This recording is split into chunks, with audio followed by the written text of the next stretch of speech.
Sportsman with Gareth McGuinness.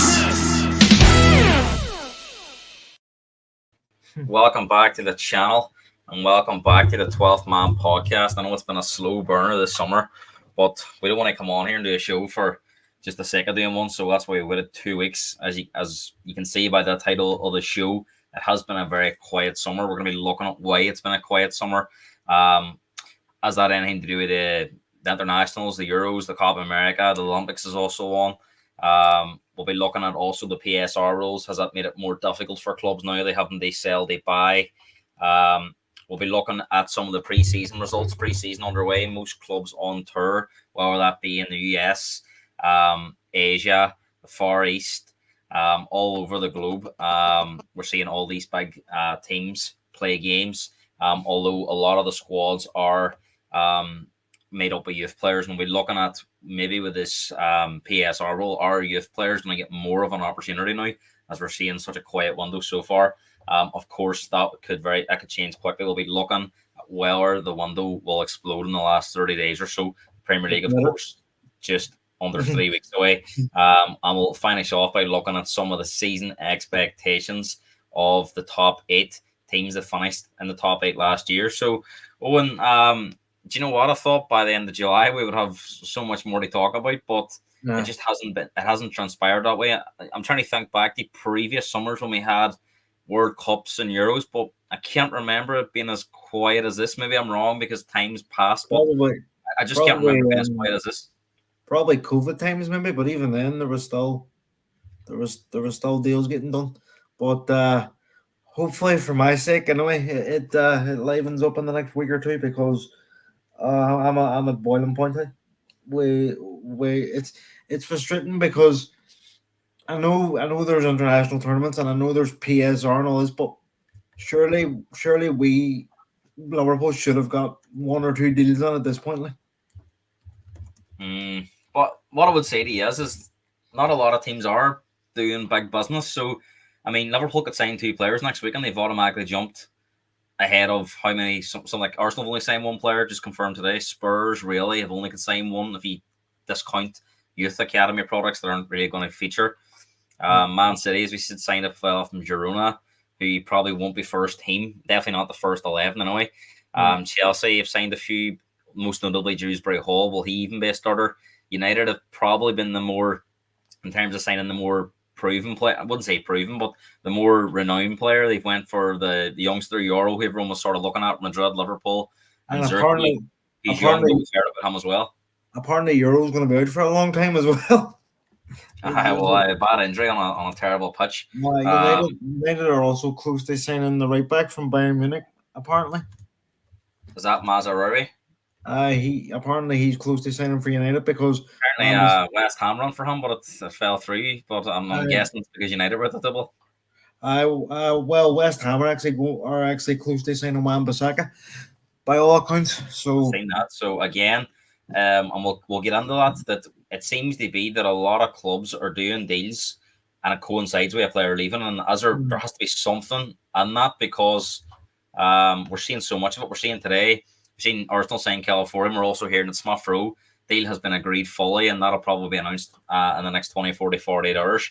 So it'll be interesting to see. Darren's joined them. He doesn't even know we were on. That was the last minute thing, to be honest. We sort of decided at 4:30 today we would do something because we haven't been on for 2 weeks, but we didn't want to really go an hour a week without doing something because we are so close to the season. You know, despite this being very quiet, the Premier League season kicks off 10 days or in 2.5 weeks tomorrow. So, you know, we're chatting 17 days away come tomorrow. Of course, United kicking off the season on the 16th of August, which is just 2 weeks this Friday. And it does not feel like we're that close to the season because the transfer window has been so quiet. So, Owen, $1 million question. Why is it so quiet? I mean, we're under 3 weeks away to the season. Why are we seeing a lot of clubs have only maybe one signing? Some clubs like Liverpool, as you said, are the only team in the top 5 leagues not they sign a player. But as I said, a lot of clubs, other than Man United and Everton, have done quite a lot of business. But in terms of the teams at the top, they've all kind of signed one sort of first team player each. It's hard to put your finger on it. There's been tournaments, Euros and Copa America, but surely there's something else there. But you're saying about the PSR thing, but for me as a Liverpool fan, we're nowhere near it. We have no worries about it. So I don't know, but I just think teams are trying to suss out the squads and trying to figure out who's actually going to play and who's not. We've seen, like, from my point of view as Liverpool anyway, we seen last night that apparently Endo's not going to be part of Slot's plans. So is he going to be shipped out? Other than Liverpool, though, Man City's manager's been there a long time. Arteta's been at Arsenal a long time. Ange is now in his second season. Ten Hag's in his third year at United. So Mm. other than Liverpool, I can understand Slot wanting to see, they assess the squad. Like the rest of the managers, no. But they're kind of still in the same boat as Liverpool. They haven't actually went big. United have signed two, possibly a third coming on. That's not been confirmed yet. So the rest of the clubs are only really a signing in front of Liverpool. So, I mean, it's not as if these clubs are signing like 4 or 5 players each. So, as it says, Liverpool could sign a player next week and they would be level on the table with a lot of these clubs. So, why do you think that the likes of United, Spurs, Arsenal, Man City, we're only signing one or two players so far? Well, for United, I think it's because they need to sell. They have the likes of Casemiro, McTominay, Ericsson. There's a few more boys that they're trying to ship out. Man City don't really need to do that much business really. And at this point, but Man City always add one or two throughout the season. And Arsenal, I think Arsenal will. Arsenal's more about looking for squad depth. I think that's why they've Arsenal, seen. Man City probably don't need to sign that much compared to the rest. I think Arsenal, for me, Arsenal need a like a proper number nine, because as much as Havertz did well, I don't think he's a League One striker. So I Mm. think if Arsenal can go and get a proper number nine, it would be very interesting. But it's been a strange summer. Like I honestly thought there'd be deals happening every other week, and I know Chelsea are doing business, but as you say, they haven't really signed anyone of note. And Dewsbury Hall doesn't really do it for me. Everton, as you said, have done a bit of business. Aston Villa too. They've been quite busy, but it I'm seems to surprised that no one else has went down for the Irish player, O'Brien. Is it O'Brien you call him? from Leon. Leon, good price, 20 million. The only thing that would fear me if I was an Everton fan is that it all points to they're going to make a big sale somewhere. It's because they're spending and they know they're already tight. So They already as did kind of way. Braithwaite going to go, or as Calvert Lewin going to go, or Nah, I think they sold Onana for what, 50, mm, and they're but looking I for. just don't see them coming out in this window. If they've spent so much money, I would imagine there'll be another player going. But we'll have to see. And all them teams that you mentioned, we're going to speak about them all before we come off air. So if you are tuning in, Liverpool fans, Man United fans, Arsenal fans, might be an Spurs fan about somewhere. We'll be talking about them before we come off. Suppose everyone says that sometimes these international, the even years, sometimes it does be a delayed market, but we do find it being unusually quiet. Like maybe the new rules have played a part. I'm reading that a lot of the teams that made the semi-finals and final, their players aren't due back to this day next week. So I mean, if you're Liverpool and you're looking for a player, right, for example, and he's unavailable the 5th of August, why would you bother paying his wages for a month if he's going to be on holidays anyway? Maybe there's something in that. I don't know. We know owners across all, doesn't matter what business you're in, whether it's football or any other business, you want to try and save as much money as possible. So I'm Yeah. thinking that maybe once these players are back and ready, we might see a bit more movement. You think there's anything on that? Could be, like, I'm just, I don't know. It's a weird one because you're saying for Slot especially they assess the squad, but all them players that are away at the minute, he knows all about them. I would like to think he would know about Allison, know about Diaz, know about Nunez. Although we don't know if Nunez is going to get a ban, that hasn't nothing's happened there yet. So I honestly think Liverpool are waiting to see what players get shipped out before we sign anyone. But for the rest of the clubs, who's, as you say, whose manager's been there for a good while, apart from Arsenal, Man City, who don't need that much, I do think United will do a lot more business. I mean, they're looking for your man out of PSG, isn't it? Ugarte. I think United, and we'll speak about United briefly before we speak about them more to end. I know Danny's watching there, but I mean, you have to say so far they've done decent business because they've moved on players that maybe aren't going to be part of the future, and they're bringing in players that are young and ready to play now. Euro was, I think they paid a lot more money than they probably should have, but they had to do that to secure him because Liverpool and Real Madrid were after him. you're chatting about three of the biggest teams in the world looking for him. So there's got to be something about him. Zerke's come on. Greenwood's moved on. He was awful PR for the club. We're hearing that Bissaka could move on and they could bring in Mazraoui. He's an upgrade in my opinion. So they will be quietly confident that they're improving. While our sides at the moment are kind of standing still. Seems like that. Seems like that at the moment, and that's what annoys me. That's what annoys me even more when you see your rivals strengthening in certain areas. And to be fair, I don't think Liverpool need that much. I don't think we need a big mad 5, 6, 7 signings. I think three, and I'd be happy. But I definitely there's one they watch. I think Luis Diaz could be one they watch. Uh, on the outgoing side because we're hearing that Nico Williams is going to stay at Bilbao. It seems like so. Will Barcelona come back on for Luis Diaz, which will pave the way then for Liverpool? They go and get Gordon, who seems to be their main target in that area. But for the other teams, as I said, like it's strange because Chelsea are just signing these players who are probably never going to play, and then they're going to ship them off in 2, 3 years time for a profit. And for It's like a Spurs, money like laundering business at Chelsea at the moment. yeah, for But Spurs, I it's mean, like Archie Gray's came on, but is he going to pull up any trees in his first season? I don't know. I'll give you my thoughts on Spurs as I move on because I have been quite impressed so far with their transfer window. Not so much. I'm looking at the outgoings, and we'll come on to that Yeah. as we move forward. But Owen, we hear so much about FFP recently. It's been PSR. This has a major factor now in transfers. Whether you're on the breadline of it or you're Yeah. SIF because it's done in a 3-year period. If Liverpool were to go and blow money this year and it didn't work out, they would have 2 years of having to be extremely careful and possibly having to sell one of their prized assets. This is how it can catch you out. So, I mean, as it playing on the mind, the club's so much more that they're desperate that the recruitment's right and they're maybe overanalyzing it and taking so long to get a deal done. And, they're weighing up all their options before they come at their transfer because, we're sitting here. The transfer window closes tomorrow, next month, which isn't a lot of time. And the fact that we're going to come back and we're going to have games on there, we're going to have Premier League football. There's going to be an international break just after that as well. So, it's much easier, I would have thought, to do transfers now during pre-season than it will be when the focus is on 3 points every week. And we know the significance of the league because it is so tight. We seen last year, Man City and Arsenal going all the way to the wire. Villa and Spurs, 4th and 5th, there was only 2 points on it. So you really don't want to be distracted by off-the-pitch stuff. I know a lot of these clubs now, the managers aren't really doing the business. It's the sporting directors, and we're seeing more head coaches. But ideally, you'd want these players done, and even if they're not ready to train because they're on holiday, but at least they're coming in. Yeah. As PSR having a massive impact on how clubs are doing business at the moment? It seems to be because, as you say, if you're close to it or not, it seems to be Solanke at Spurs. Oh, don't like that. We'll come on to that question. Don't like that. I suffered through Solanke and don't want that. But no.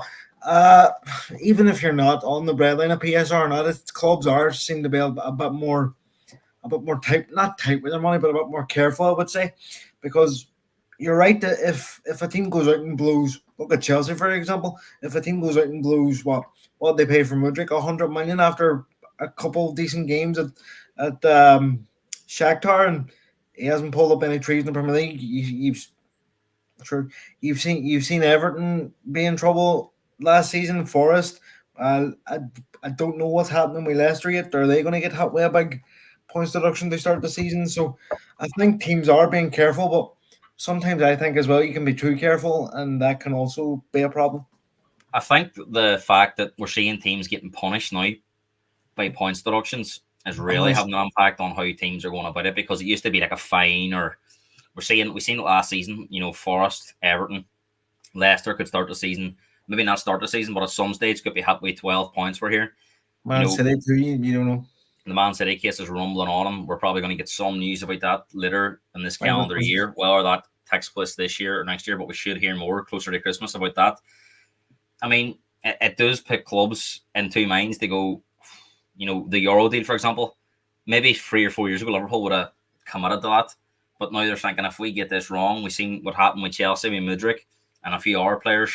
We've seen Man United with Anthony, all these promising young people, when they're bought for such a big amount of money, there's so much pressure that comes along it. And I have to say, I've watched a bit of Euro in the preseason game before he got injured, and he looked a bag of nerves. And there's no doubt the boy's got ability, but in the first 30 seconds, he let a ball run under his foot, and Jesus really should have scored. And if that's a Premier League and that goes in, all of a sudden he's off to a bad start. And these young players, you want them to hit the ground running. So with so much money comes so much expectation and pressure. It's not the player's fault, but it's ultimately put on the Sort player. of, sort of the same way when we bought Nunez, wasn't it? We bought him for 80 odd million, and In that the same season that Haaland went for 30 million, I know yeah, maybe not, but on the transfer book, transfer fee, I know he cost a fortune off his wages uh, and his signing on fee. But the difference in that was night and day, and Liverpool come out at a large amount of money, and that's it. I mean, if Nunez was bought for 8 million and he was missing them chances, it wouldn't get yeah, half as much publicity as it did because he signed for 80 million. I know maybe 60 million was up front and the rest add-ons, but he came with that big and he was Liverpool's record signing, and it hasn't probably hit the ground the way that they wanted it to, and you can just yeah. see the pressure is getting to him. So it does make it more difficult now for clubs to come at the large amounts of money. And for me, in a way, as a Liverpool fan, it doesn't help when we always seem to let our star players go for nothing.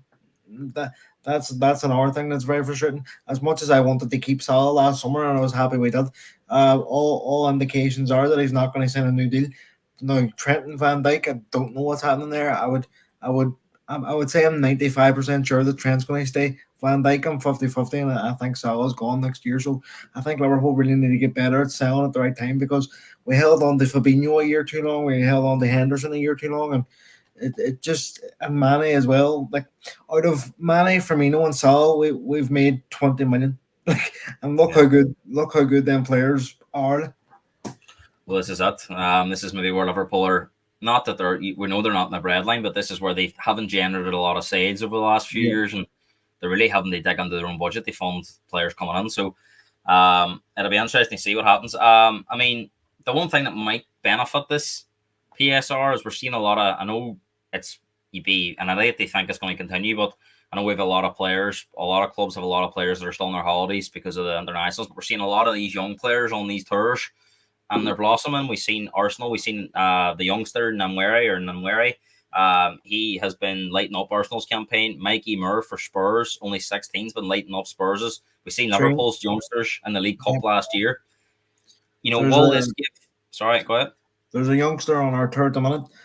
Trey Naoni. He's 17, but he played really well against Betis there. On he really So, impressed me. will these players get opportunities, or will we see what Man City have done, where we've seen potentially another player leaving their youth academy for 30 million today, going to brush at Dortmund? That I suppose one way of generating money to sign players, but again, it could be used the other way that a young player might get an opportunity because they might look and go, well, this player could be worth 30 or 40 million. We've got a youngster we're really interested in here. We think he could reach the top level. Will he get an opportunity? Like, I mean, a lot of Spurs fans want to see Mikey Moore. I can only speak for Spurs fans because I'm a fan myself. They want to see Mikey Moore been given an opportunity. He's been flying in pre-season, scored a couple of goals, few assists, albeit against different opposition. They would be playing the Premier League and they have to be nurtured and brought through. But will we see maybe some younger players like we did years and years and years ago getting more opportunities? I mean, you've already started this because look at Kobe Manu came out of nowhere last season. Like I know he was highly thought of like in the youth teams, but when he came on, they play the Premier League games. Like nobody thought he would pull up any massive trees, and he was probably United's, I would say, their best player from the second half of the season. Yep. As you mentioned there, I watched a bit of Spurs. I seen that Mikey Moore. He looks a decent prospect, like, and for Arsenal, that boy Noane is he called? Like Yeah. he's highly rated. Chelsea were very disappointed that we nicked their 15-year-old off them. I forget his name to be honest, but apparently he's very highly rated, and Yeah. it is a good pathway of clubs for youngsters, but again, you don't want to put unnecessary pressure on them at a young age to come on and be the answer. As much as we're critical, you more so than me, of Man City's shady dealings over the last number of years, they do seem to have hit the nail on the head. But with these No, young talents, they're selling on for huge, huge money. I mean, again, a player I've never even heard of could be going to Dortmund today for 30 million, and that just gives them more power to wet their hands with. He was on loan at Girona again last season. He's never kicked the ball for Man City, like, and you seen it as well. Who was it that went to Southampton? Harwood Bellis or something. Yeah. He was on loan there last season. He went for 20. He went for 20 million. They shoved him for 20. So there's 50 Liverpool. million possibly for two players who can kick the ball for them. And then it is like as much as I'm critical of Man City, you do have to credit them. They are good. They are good at selling players at the right time who they know aren't going to play for them. But what I will say is they need to get shot at Calvin Phillips because I've seen some of his highlights the other night. And dear God, that boy's falling off a cliff. I think the problem with Phillips is, but there's that much negativity around him. They're stuck with him unless they sell him on the cheap. I mean, interestingly, they know when they have a star because I'm hearing Aston Villa had an inquiry rebuffed for Oscar Bob. They see him as part of the future. I suppose the only one that they maybe possibly have got wrong recently is Palmer. But I mean, they're winning leagues, so maybe I don't think they really care at the minute. Darren saying if you're ready, look at Rooney, Owen, Mainu. I just hope teams give their academy players more game time in the league. Completely agree. Would love to see that happen. Owen, suppose we're going to do a few more podcasts before the window closes, but we have about 31 days to go. If you're sitting here on the 29th of August and you haven't signed a player, you already will be panicking. But do you expect that they really kick off now on the August, and do you see that a lot of teams will start seeing players come through the door? Are you on about for Liverpool or just in general? All clubs. I do expect moves to happen. Whether it happens for every club, I don't know. But do you think we'll have £100 million player across Europe in this window? No. Is that a sign of the times, Bob, that maybe teams aren't capable of doing that anymore with the PSR? And we've seen a lot. And I have to say, we've seen a lot of these £100 million players, and I think there's been more misses than hits. Yeah. Well, you seen last summer, like Chelsea and Liverpool battling for Caicedo, and that didn't really work out. So Declan Rice is the obvious one recently that's worked out well, but there's been a lot of misses, and I'm around that 90 to 100 million mark. You talk about Enzo Fernandez at Chelsea, hasn't worked out. Think back to even the likes of Pogba going to United at the time for 90 million. Yeah. There's been some huge outgoing in these big transfers.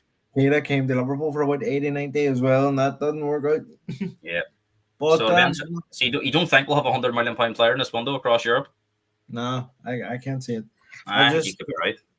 I just think I do I know I'm being negative towards my own club, Liverpool, but I do think we'll get.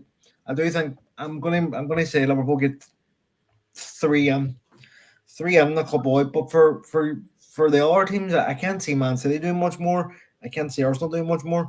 I did hear today that Chelsea could be interested in Osimhen at the right. I think it depends on getting rid of Lukaku because they're still longer behind.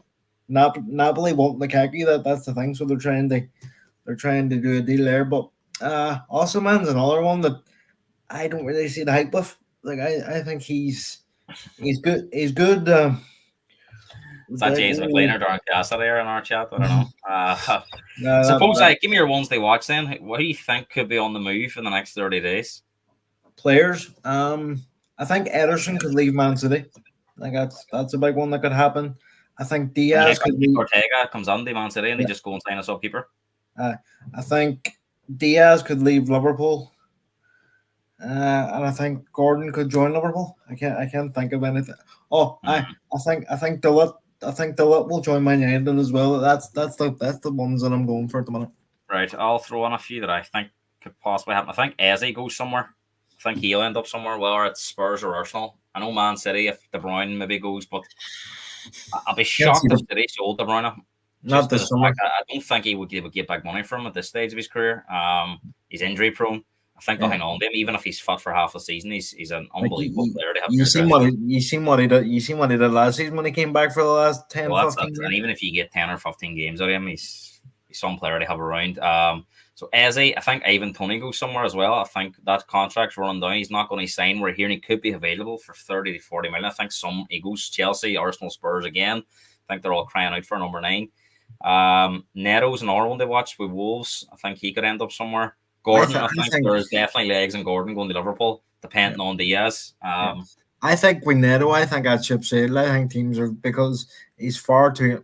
A lot of people are saying Solanke. I just don't see that at all. No, so Solanke's at his level with Bournemouth. I know he's improved, but he's not really No. Liverpool. No, I can't. I can't. I think I would. Isak, the Arsenal, I think that ship's sailed with the Newcastle. I don't think. I think if Gordon goes, I can't see Isak I going. would be very. I would be very disappointed if Liverpool signed Neto. Not because of the player, because he's a great player, but he can't.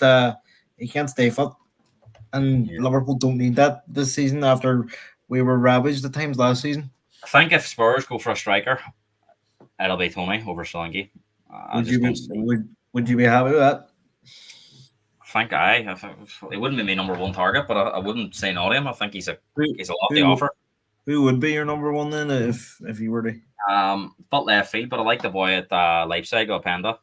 Yeah. But I just think it's a lot of money. I just don't think Williams would be another boy I'd look at, but I just don't think it's doable this window. I think he's hard set on possibly Arsenal next year, and they just can't do it right now. Because if he's turning down Barcelona, he's got something Yeah. else in his head. So I agree with you, but I think Darren said Isaac to Newcastle. I think if there's one player to leave Newcastle, I think it will be Gordon because I think Gordon wants to go to Liverpool, and Liverpool obviously want to have Gordon. And if we sign Gordon, it'd be the happiest thing because it would just annoy Everton fans, and that would just it would be worth it just for that.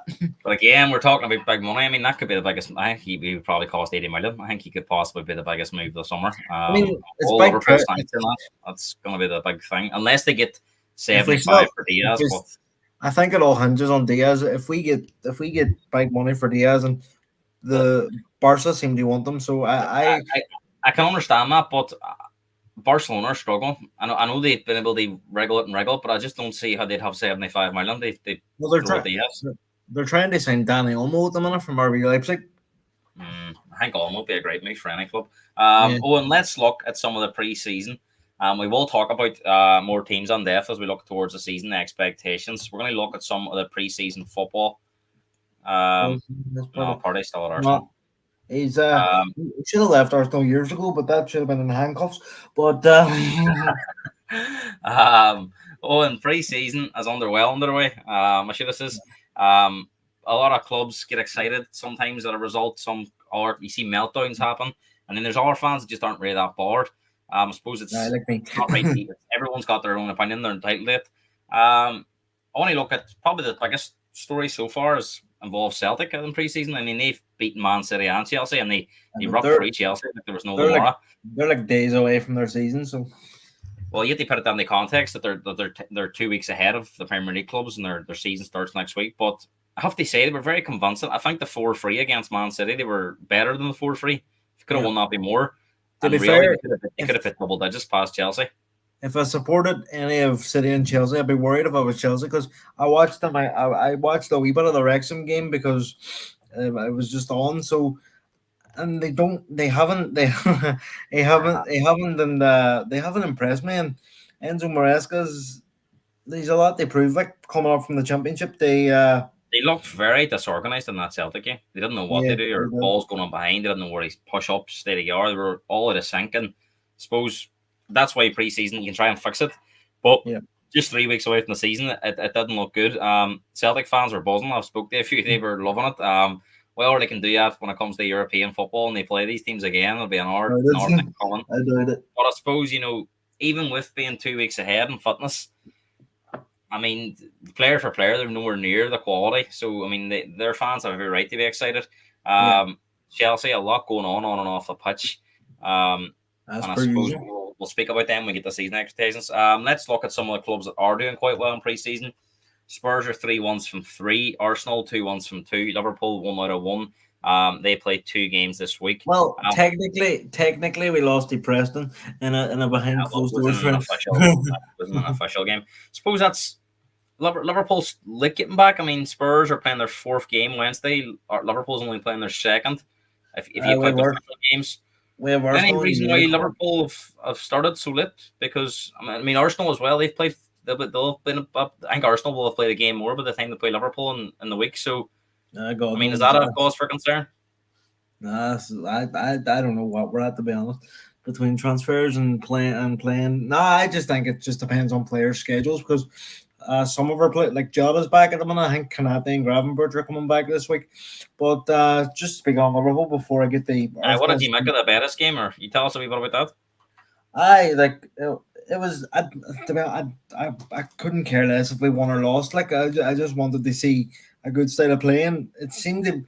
I did notice we play a lot more with the keeper, so I'm expecting Allison to have a lot more of the ball, and we slot. They seems to like they entice teams onto them, and Liverpool like they play through the press, and a lot of the players are saying it suits them more. I know Curtis Jones got a bit of flack for saying it's the happiest he's been, but I think that's just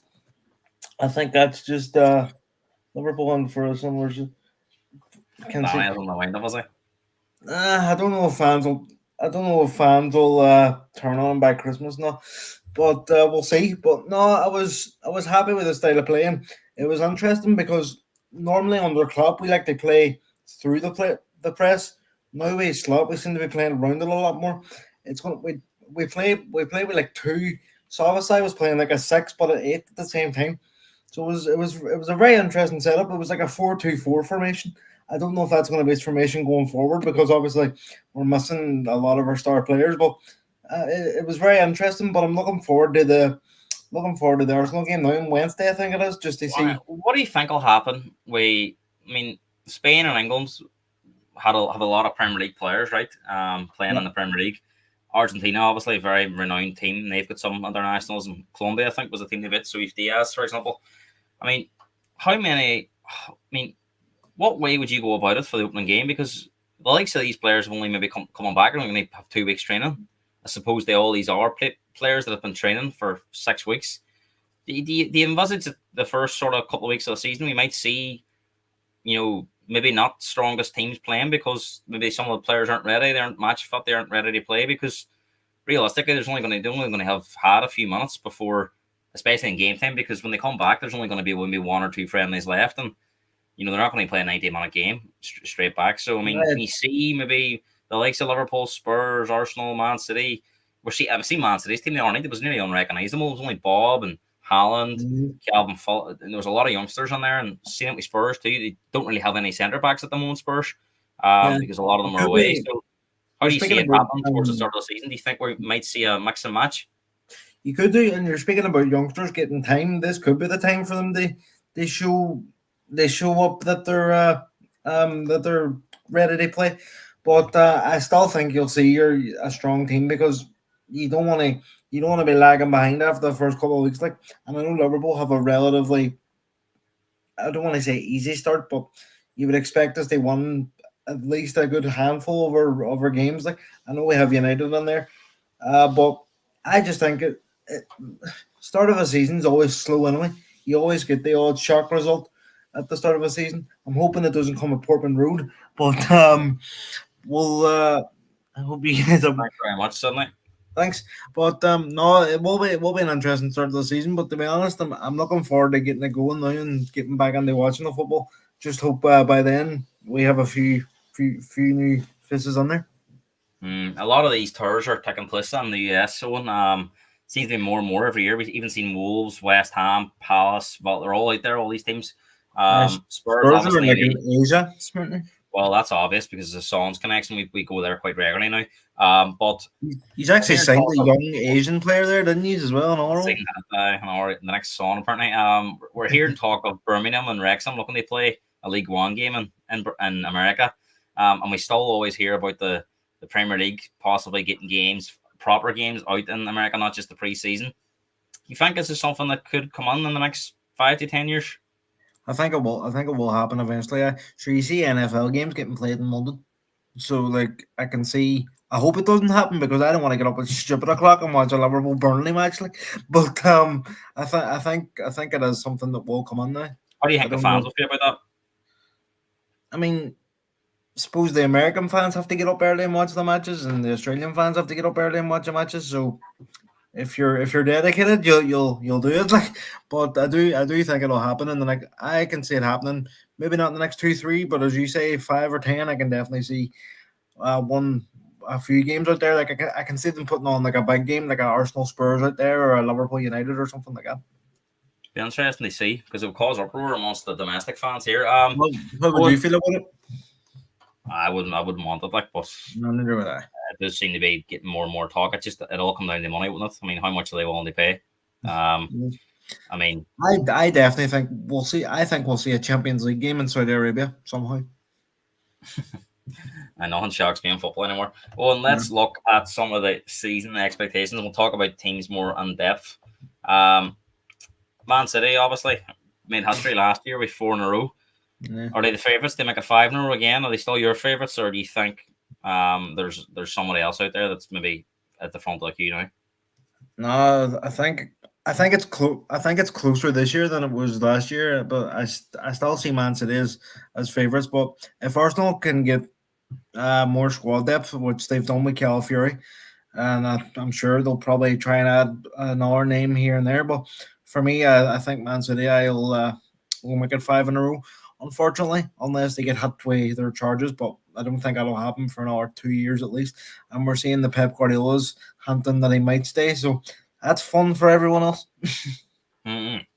Interestingly, because he says that he was misquoted and mistranslated, but it seemed He, pretty re- clear to me that he before really the wasn't. season it couldn't go on forever, and that he would seriously be thinking about at the end of his contract going. But until a new contract comes, you can only imagine that why would they let it run down so low Yeah. if he wasn't going. But Well, how do you see, think that will affect Man City in the background? You know, if season kicks off, I can't see a contract being signed between now and then. Pep's well, in they these all, last year. How do the players cope with that? I mean, as I said on many podcasts before, I think Pep's just a serial winner, and he'll try his best not to let them distract him. But you seen as well last season when Klopp announced that he was leaving, it started on a wave and then it just sort of petered out then towards the end of the season. So it could happen, but then Man City always start seasons slow. They didn't really hit their peak until what December, November, around that time. So Right, sometimes enough. I know. yeah, I wouldn't be surprised if Man City start the season slow because they are notorious slow starters. So he's still your favourites anyway. Aye, unfortunately. So you finished above Man City, won the league. Is that your thinking? Aye. Suppose $1 million question for Arsenal now is second. Do you want to make it a treble of seconds, or can you finally get over the line? How much pressure do you think Arteta's under now from the fans? You know, would a League Cup or an FA Cup satisfy them? And they've only won the one FA Cup in the last sort of 5 years or so. But you know, is that enough now, considering the much money they've spent, the expectation there? Do they really need to deliver a major? I want to say a major. I mean, a Premier League or a Champions League. For me, they need to win. They need to win one of the big two, and I know from experience how tough it is finishing second year on year with Man City, and then once you get over the line, then it's like a burden off your shoulders because you've done it. But I think for Arsenal, they need. You heard Arteta saying he was asked what do you need to win the league, and he said 114 points, and that's the aim. But I think that's a bit unrealistic. I don't think Arsenal will go and win every game this season, but I think it'll be very close between them and Man City, and obviously I said Man City will win it again, but I wouldn't be shocked. I wouldn't be too shocked if Arsenal somehow got there and made. How do you see it in the is it 50-50, 55-45, 60-40? How are you favouring that sort of balance? I would say at the minute it's 60-40 Man City. 60-40. You Martin never saying know. he thinks Arsenal are a really good shout for the league this year. City age and squad, and that is the question. If Arsenal weren't able to do it this year, what would make you think they could do it another year? Because they do have the advantage of legs. They've been there now in a title race twice. They fell apart once. They stayed there to the end. They balanced that with Europe last year. They got the quarterfinal. Probably maybe could have got further, but to be in Europe, the March time, they still they run Europe most of the year. They didn't do as well in the cups, and that's something that Arteta's been it's been thrown at him that he has really nothing to fall back on. If the league or Champions League doesn't come on, he tends to be out of the cups pretty early. Yeah. What's going to be the difference between them getting over the line and not? Because you can point to Man City being a great side in this, but if Arsenal can get within 2 points of them, they're more than capable of winning the league by a point. Because you're chatting about one game somewhere in there, and they did take 4 points off Man City, so technically they lost points elsewhere. And if you look at the top six table, they were unbeaten against all the teams, the big six. They were unbeaten against them all. They took 4 points off most of them. So for me, they would more probably capable of winning them big games. So you'd have to say it's consistency. I that was just going to come on that it's just winning the games they should be winning.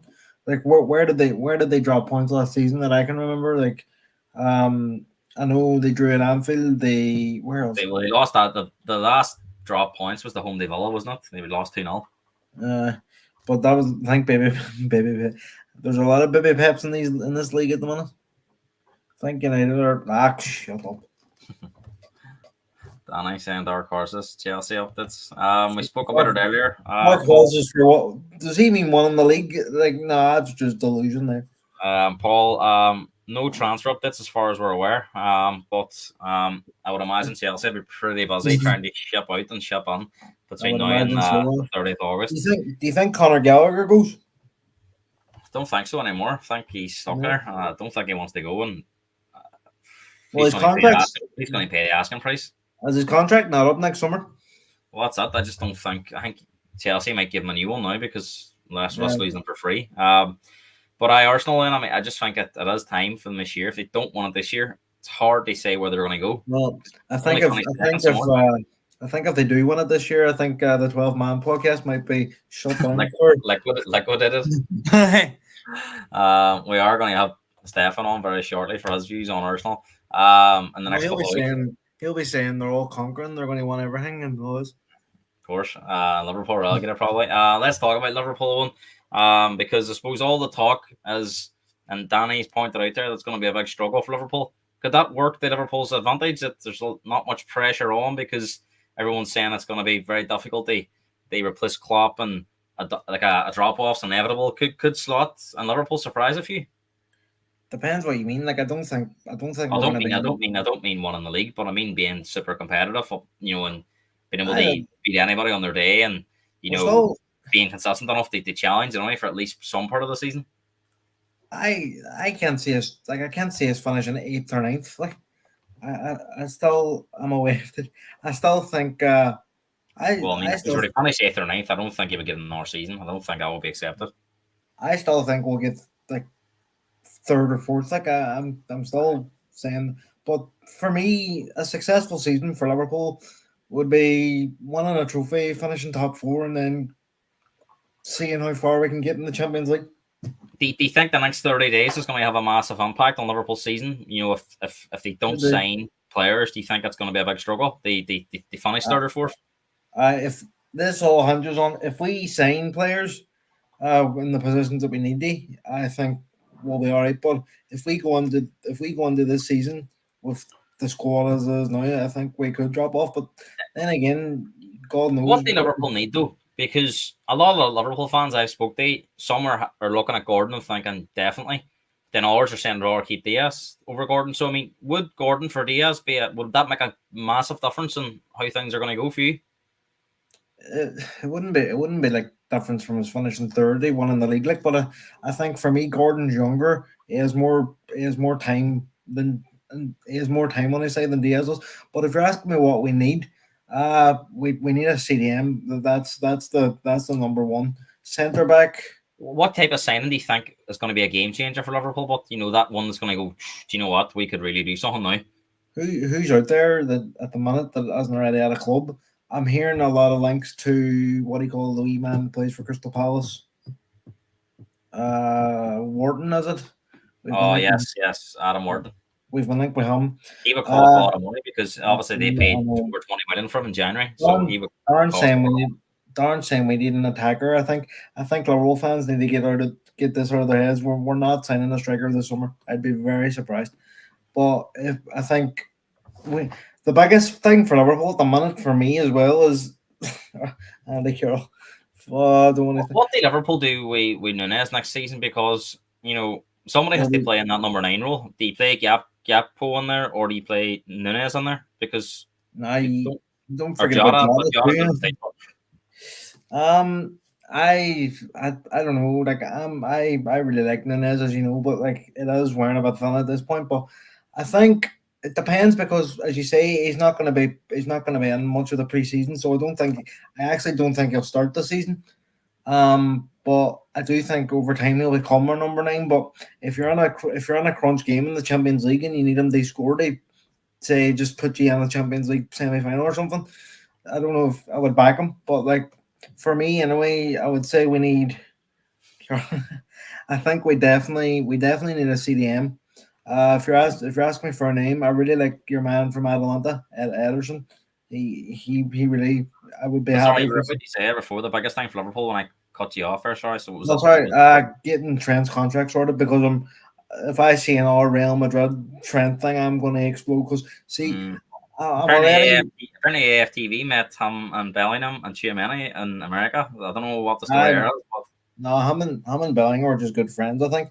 But no, I think all the signs are pointing that Trent's going to sign a new deal. Salah's off at the end of the season, which is another player that we've done nothing with for money wise. I think Van Dijk will sign, but for me, it's getting Trent's contract sorted is a big priority. Now we're hearing he's going to be on 300 grand a week, so it's a big jump. But I think if anyone deserves it, mm, it's him because that he's talk was about there last week, but it seems to have died down a bit. But it was strong talk. I mean, but until it's signed, you just don't know, do you? Because these links to Madrid won't go away. you can't we can't let it get to January and there's nothing because if we get to January and he still hasn't signed, he You can can be go back all and negotiate a pre-contract. Man. go through that. But as I said, CDM. If a forward goes, I would go for Gordon and then a centre back maybe. But I would like the Sepp Van den Berg. I know he hasn't played much, but he was really good in the Bundesliga and he really impressed me the other night against Betis. Now I'll be watching the Arsenal game on Wednesday night, so it'll be interesting to see how he stands up there. But if we keep him, I wouldn't be too worried. PSV offered 10 million. Liverpool won around 20. Depends how to see Yeah. if that goes through for Van den Berg, but at the minute, it's just I think Liverpool need to keep him because I don't think they have a lot of options at the back there. No, If there is well, injuries, Kwanzaa, Van Dijk, Kanate, you need an all one. Zep Van den Berg, Nat You're Phillips, going to be playing Premier League and Champions League. You need cover. Like, Joe so, Gomez. well, this is that Gomez has been there a long time. Gahey, Martinsen from Palace. Darren's just saying what I said. 10 million, but was rejected. Liverpool won 20. I'm here. I don't Cover think for we get here to close. Cover for something. Well, this is it. I mean, I think if Liverpool are going to go, you're chatting with Ederson now, right? There was a lot of talk about him weeks ago, but Yeah. that's died down completely. Well, And wait, there's another name Edwards. being linked today is Joey Veerman. Now, I've watched a bit of him in the Euros, and I don't think he's the answer for Liverpool. But No, again, that's already been squashed as like sort of not happening. But a lot of things with Edwards and Joyce and like I remember in the past like we be like with all these players and we sign none of them and then we just sign somebody that nobody thought of. yeah, So they're all smoke screens, maybe. But like the I manager, just these were looking for Alonso, and then apparently it was going to be Amarim, and then Slot coming in nowhere. So So maybe listen, that's the way it's going to we'll, happen for Liverpool. we'll, we'll see what happens, but the next month or so is going to be. Give me I your would prediction then of what do you think is going to happen Liverpool between now and the end of the window. Like the game, not what you want to happen, what you think will happen. in terms of incomings or both. Now, well, incomings really because we know Uh, outgoings is not going to be uh, anybody significant. as I said, I think Liverpool will bring in at least two, maybe three, and then Do you think Gordon. Then Diaz has to go for Gordon to come on? Do you think that's the way that's going to have to work? uh, I do. I think Diaz goes. I think we get Gordon. And no, like Gordon's a name that I never would have thought came to Liverpool because of the Everton links, but I didn't know he was a boyhood Liverpool fan. But that's another thing. We let him go when he was a young player, and now we might have to pay 80 million to get him back. Back. Let's look at Aston Villa. Of course, surprised everybody last year, apart from Yep. maybe Owen. You did And I top for predicted them top to four finish start of the four. season. Always difficult when you do this. We've seen it with Newcastle. Yep. It's hard to get progression because realistically, progression would be in our top four finish. That would be an unbelievable season, or maybe winning a trophy. But it's going to be very difficult with the Champions League. They have signed a couple of players, but I still think they're short in terms of their quality compared to some of the teams that they're going to be up against in the Champions League. I don't think their squad's as good as any of the teams that finished above them last year. I think they're probably closer to the likes of Spurs, United, Chelsea, Newcastle than they are to some of the other teams. So, do you think is that going to be difficult for them to sustain what they did last year? I think we could have another Newcastle on our hands, especially because the Champions League is going to be harder this season than it was last year because of the way it's formatted. I do like some of the some of the signings. Like I think Ian Matson's a decent buy at left back. The Onana signing, as I said before, I don't see it. Barkley is mm, I'm Different dinner for Luton and dinner for Aston Villa. I'm undecided, but he was there before, and he's a decent experienced head. Who else have they've signed somebody else, haven't they? Oh, Uh, Lewis Dobbin from Everton, but that's a nothing signing really. Um, and they're punching like they're looking for what do you call him, João Felix from Atletico Madrid, and I know it didn't work out for him in the Prem last time, so that could be a big everywhere one. he goes, but he seems to cause trouble. Because he was at where he was Benfica and Barca paid, or sorry, Atletico paid what 130 Stupid million. money. I Uh, think he's one of them players on his days unplayable, and then other days he's just no use to. I mean, I think Emery really likes him so well, or they can get that one over the line is going to be interesting. But for Villa, I can see them having a up and down season, sort of like Newcastle did. I know Newcastle had a lot of injuries, but I think Villa will struggle with the league and Champions League. Yeah. I agree. I think it'll be if Villa finish in the top four this season, that'll be an unbelievable achievement. Yeah. I just think they'll be vulnerable. Spurs fell away last year once they did, but for most part of the season they were impressive because obviously no one expected them to do what they were doing, especially at the start. You'd probably say that Ange was overperforming with a lot of the players that he had. And before we get into what we expect this season, I think Spurs have had a really, really positive window so far. I mean, I'm looking at the players that have left. I'm hearing Emerson, the Milan's been agreed tonight. He's leaving for around 15 million sterling. It's around 18 million euros. So they're not getting huge fees, but they're getting decent fees. Hoiberg's went for 17 million. I hear Brian Gills just joined Girona. That's a loan, isn't it? A loan, but with a 15 million clause possibly being activated. He's not going to be at the club. Although I don't think he's part of the problem, because I don't really think he would have played anyway. But the likes of Emerson, we've seen him make so many mistakes. And Don Belly's been shifted, Session's been shifted. They've got rid of a lot of the dead woods. Session went back to Fulham, didn't he? Session's went back to Fulham. Dyer and Lloris have made their moves permanent. Perisic has they've got rid of a lot of the dead wood that Ange wasn't really using. And it's freeing up squad spots now. Archie Gray's come on and has looked really impressive. Big fee for an 18-year-old, 40 million, but he has looked good.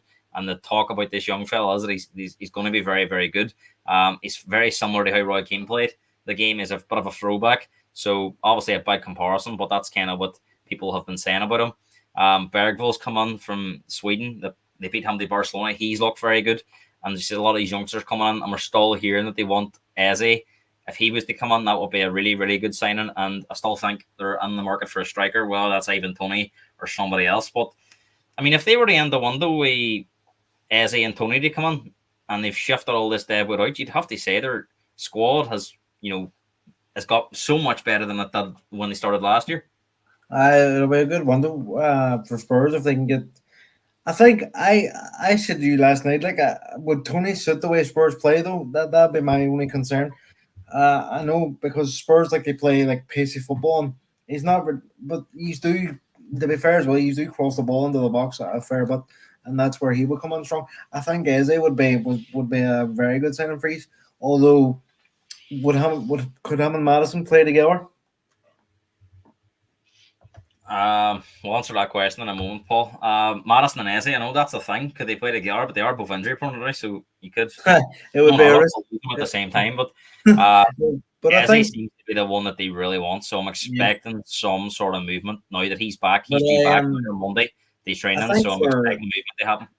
I think for Spurs, it's going to be more of the same. Like Spurs is going to be a team that you're watching, going, "What are these matches?" Like it's going to. But for you as a Spurs fan, you probably hope it's a bit more control. I think they can only get better, but because see last season there was a lot of games you're thinking you're just not used to this complete new style, and it remains to be seen when the season starts. But I don't think they can be as open as they were. I think that's got to be something they've worked on. They close the gaps. You've heard Ange too. You've heard Ange say in the past he's not going to change the way he plays. So I know he's not stupid, but I think that's just playing up to the media. Like I think.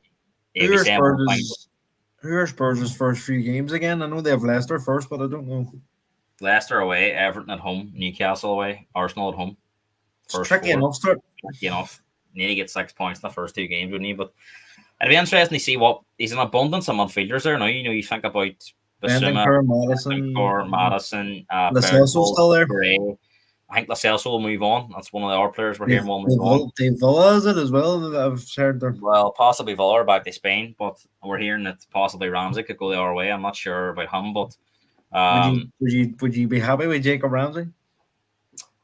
look, I think he looks impressive, but in some of He's these, an hour. he's never fit. He's an hour under. I don't know what it is with Spurs. They like to sign all these crocks, don't they? The Spence has been another real positive in pre-season. I don't think Emerson needs replaced. I think they've got Spence now, and I forgot about him. He's been part of the training programs. He's in all the videos, so I'm assuming he's sticking around. And whatever's happened with him, he's back on board. And I'll tell you what, he is frightening. He's so athletic and dynamic. He'll definitely give us something on that right side. You've had him for what, 4 years now? 3 is his third year, but he's been on loan for most of that time. Yeah. So maybe the pennies dropped, and he would definitely be like a new signing coming onto the team. Would he be a backup for Porro, I would assume? I think you can rotate the two of them. I think they both give you different qualities. Porro's more silky and better on the ball. I remember Spence is more athletic and he gets forward a lot more. The first time I saw Jed Spence was when Liverpool played Forest in the FA Cup. I mean, a few years ago we beat them 1-0, and he was just bombing up and down the touchline. So he gives you another option. I think a left back needs to come on, and I'm sure they will look at a left back. Well, I think is Reguilon still there, or is he away? He's another player I'm hearing is going to Sevilla tonight. I think that's pretty close as well. So that's the one positive, that if they can shift all of that without, it leaves them squad space, and they are getting, as you says, they're going to rack up maybe the guts of 50 million or 60 million from this players they weren't really using. So gives them an opportunity to go and activate that 65 to 70 million release cost for Eze. Is that what his release cost is? Jesus. 68 million, I'm here. He's a good player, isn't he? I do think he would fit Spurs well, but my only concern would be the injuries, as you said there. Like, him and Madison would be in a race to see who would stay fit the least. But I think for Spurs, they will get better. And but I think, as you say, Ange would need to tighten up at the back, because if it's more the same as last season, you're just going to be in for heart attacks every game. Well, that's it. Everybody else will enjoy watching them. I suppose the big question is, we're 16 years now. We had a trophy. Top fours build is everything, but Spurs fans, I think, are sick and tired of just finishing fourth. I mean, unless they're going to challenge the league, they would all want a cup. So, do you expect Spurs to make a real fuss for the Europa League, FA Cup, League Cup? Do you think that'll be, Ange will be going strong in them competitions? You would have to, especially the FA Cup and the Europa League. I know we won the League Cup. I know we won the League Cup last season, but even me, like, I don't really care about it unless we get the final. But for Spurs, I think for the Europa League and the FA Cup, I'd be going all out for that, because there's no reason why they can't win at least one of them. Yeah, Paul, we're going to answer your question now, because we are going to speak about Chelsea. Before we get into that, Chelsea, we'll answer that viewer comment though. And obviously, that back in news a couple of weeks ago, the Enzo video. How do you think that'll? I mean, there's been an apology. We're still hearing that some of the players are unhappy. I mean, Enzo has just not worked out at Chelsea for him. He's shown moments of class. There's definitely a player there, but where all the Premier League suits him, or just the whole atmosphere and the environment at Chelsea just isn't good for anyone. You've seen a lot of players go there and struggle. Kind of like United has been over the last sort of 10 years since Ferguson left. How do you think that's going to go down now when everyone's back for pre-season? It's obviously going to affect them, because Chelsea have a lot of black French players, and we've seen that there's been an apology, but apparently I was reading that they didn't accept it, that they're not happy, and they're every right to be not happy, because you can't be singing songs like that. And when I heard it was Argentina, I was like, oh no, because I thought Alexis was there, but he wasn't there. The biggest problem for Chelsea, right, is that they've got a player that's cost them 106 or 7 million. It was at the time. He's on such a long contract. If they were just to say, right, you're sacked, you're out. Yes, they would get a lot of plaudits for it. They have to pay him off.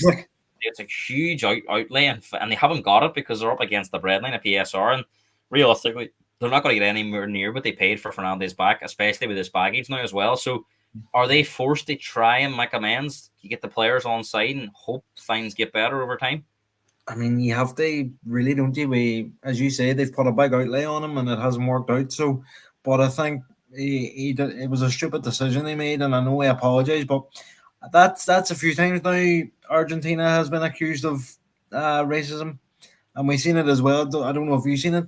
He was unveiled at River as a River Plate. They have the River Plate top on, and they were chanting racist things.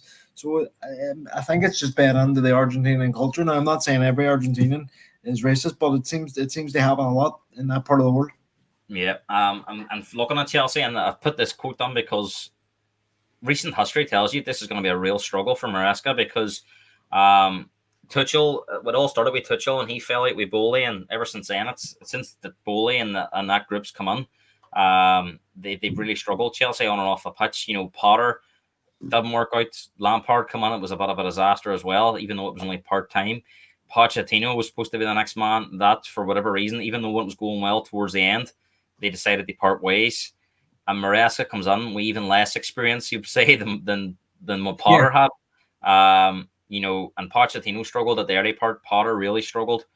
Maresca, a disciple of Pep, but we've seen disciples of great managers before have struggled. So, and the start of pre-season hasn't been great. I know not everybody will read on the results, but it wasn't so much the result; it was the performance, how badly they were outplayed by Celtic. And Maresca hasn't got a lot of manager first team league coach experience they lean on.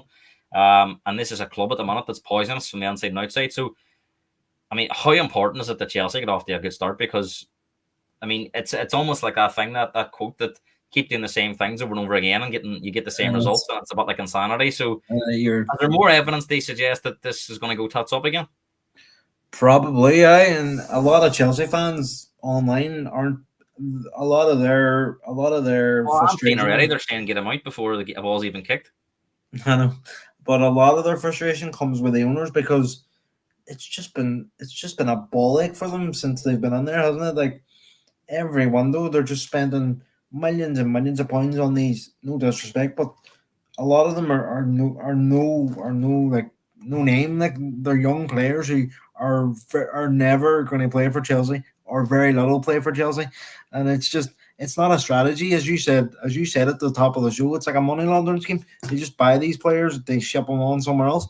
But as for Maresca, like I think any manager going into Chelsea it's just a poison chalice at the minute, and until they sort their stuff out, I think it's going to be more of the same. And it's very difficult to see how it doesn't go badly wrong again.